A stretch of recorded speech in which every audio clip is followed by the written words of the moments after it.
Melayu dengan bahasa Indonesia enggak begitu beda sangat, tapi perkataan-perkataan yang saya enggak tahu itu ada kata-kata yang beda. Ada juga. Jadi saya harus tanya tim saya juga dan juga Google tanya apa maksudnya ini, apa maksudnya itu. Jadi di tempat kamu eksis. Assalamualaikum warahmatullahi wabarakatuh. Selamat siang semuanya. Ketemu di Indo Banget. Tommy Hernawan gak sendirian. Ada Rosiana Cindy. Halo, Hai Rosi, apa kabar? Baik, kamu apa kabar? Alhamdulillah sehat. Sehat.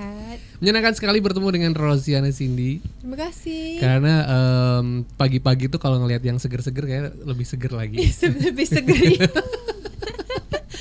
Udah makan belum? Oh, sudah sarapan. Itu yang penting ya. Yes. Orang Indonesia pagi-pagi sarapan. Iya. Kalau Rosi ada kebiasaan sarapan? Enggak. Coffee or? Enggak minum kopi. Saya sarapan air aja. Oh, air putih. Iya, air putih. Selalunya makan tengah hari. Oh, jadi makannya siang ya? Siang. Benar. Intermittent fasting? No. Enggak. Cuma makan dikit tapi banyak kali itu. Oh, dikit tapi banyak ya? Iya, benar. Jadi kalau misalnya Sobat RDI ingat, emang Rosiana ini, Cindy ini sering banget ke RDI. Udah mungkin kedua kalinya. Yeah. Penyanyi untuk asal Singapura cuman berdarah Indonesia. Benar. Dan singlenya tuh sedih-sedih sebenarnya. Iya. Melankolis. Iya, lagu kedua yang udah rilis itu sedih. Betul. Tapi ada satu yang happy dikit. Paling sejati. Iya, paling sejati. Tinggalkan luka. Benar. Dan yang ketiga ini mau bawa kabar baik, yaitu adalah teganya. Benar. Aduh. Ini kenapa seorang Rosie itu memilih Indonesian Ballet ya secara musik ya. Jadi kayak kenapa ya? Melankolis gitu. Karena sebenarnya saya dengar lagunya dulu daripada music producer yang untuk ini Mas Ilham Baso. Dan udah dengar lagunya jatuh cinta. Kan bisa relate banget waktu itu sedang mengalami situasi yang sama. Jadi karena itulah saya memiliki lagu-lagu yang ballad. Dan saya juga suka gimana arrangement lagunya, musiknya juga. Yes. Jadi memang ketika memilih terjun ke industri musik, berarti emang langsung saya cocok nih dengan ballad gitu ya. Dan tadi merasa relate, apakah juga secara keseharian pernah mengalami galau atau sakit hati? Wah, itu pasti pernah mengalami. Lelaki mana yang menyakiti kamu nih? Dia mungkin bisa sedang nonton ya. Kamu itu. Tapi ya, saya pernah alami waktu saya pilih lagu itu. Dan karena saya nggak pernah bikin lagu ballad, saya mau coba dalam genre ini. Iya. Cuman responnya emang bagus ya. Terima kasih. Responnya kita bisa lihat di numbers, maksudnya selalu ratusan ribu gitu kan di Spotify, di YouTube gitu kan. Bersyukur. Terima kasih semuanya. Jadi responnya tuh walaupun kita mikirnya nggak melulu soal angka, cuman kadang-kadang kalau respon dari teman terdekat atau manajemen itu keluarga yang mendengarkan, itu gimana sebenarnya ketika Rosi merilis lagu-lagu yang ballad nih? Sebenarnya rasanya seru karena mereka keluarga selalunya kritik paling tertinggi. Jadi bila waktu itu dapat rilis lagunya, mereka katakan mereka suka banget karena seperti teman-teman saya, mereka juga pernah melalui seperti itu. Dan dalam musik ni, karena musik itu universal ya, selalunya mereka mau relate banget sama lagu-lagu yang saya udah bikin. Dan sebenarnya dari kecil saya seorang penyanyi yang sangat pemalu. Jadi mereka dengar saya nyanyi, kamu bisa ya nyanyi lagu ballad seperti itu, dan saya katakan iya bisa ya. Jadi perasaannya seru banget karena mereka suka dengan lagu itu dan seperti acknowledgement kepada saya juga. Iya sih, benar sih. Tapi unik ya, maksudnya ketika dulu fase masa kecilnya tuh seorang pemalu, kemudian memilih untuk jadi entertainment lah, atau seorang musisi kan akhirnya harus ada di depan kamera, harus bernyanyi di depan orang. Cara membangunnya gimana seorang Rose? Karena saya dari kecil tuh pemalu untuk menyanyi di depan ramai orang. Tapi itu adalah sesuatu yang saya mau menjadi. Saya mau menjadi penyanyi dari kecil sekali. Mungkin karena dari bayi enggak? Mungkin karena ibu saya penyanyi. Jadi mungkin saya di dalam perutnya, kandungannya dia udah menyanyi ya. Jadi saya di dalam sama-sama juga.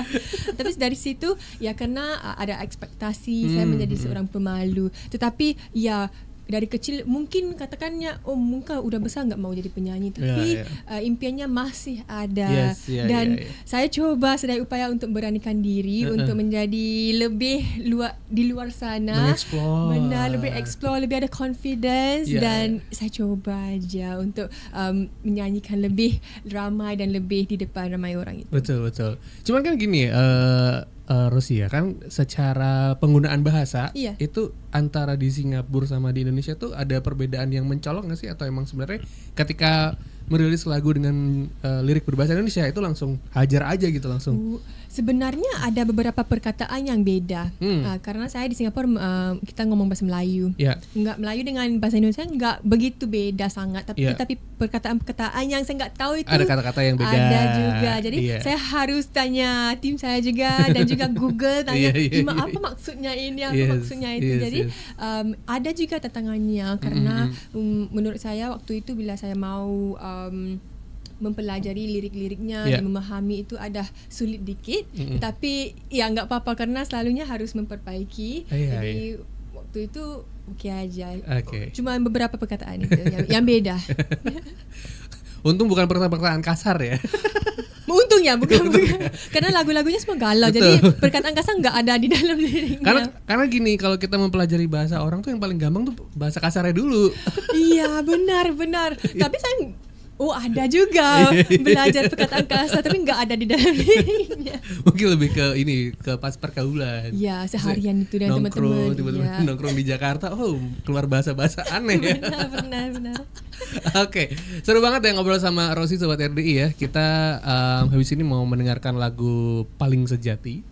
Dan nanti di segmen berikutnya kita akan bahas lagu Tega ya. Bisa. Jangan kemana-mana, masih di Indo Banget. RDI tempat kamu eksis, masih di Indo Banget ya, bareng sama Rosi dan Cindy. Iya, bareng bersama Tommy. Iya. Tommy. Bareng bersama Tommy, iya. Pikiran saya cuma mau kata bareng bersama, tapi bareng itu emang bersama ya? Iya, sama-sama sih. Emang penyiar tuh suka melebih-lebihkan kata. Oke. Biar panjang durasinya. Bareng bersama kami. Oke, bisa. So, Rosi di akhir tahun ini merilis Teganya. Iya. Ciptaan Mas Ilham Baso. Benar. Yang kita nggak tahu ya jualan bakso atau enggak. Nggak tahu. Mungkin kita bisa cek ya sama dia. Tapi itu bisa jadi ide loh ya. Bisa. Ide Lagu bisnis. dan bakso. Betul. Bersama-sama. Karena lagu Abang Tukang Bakso aja tuh pasti miliaran tuh nilainya. Iya nggak sih? Iya nggak sih? Itu nilai miliaran itu pasti. Iya.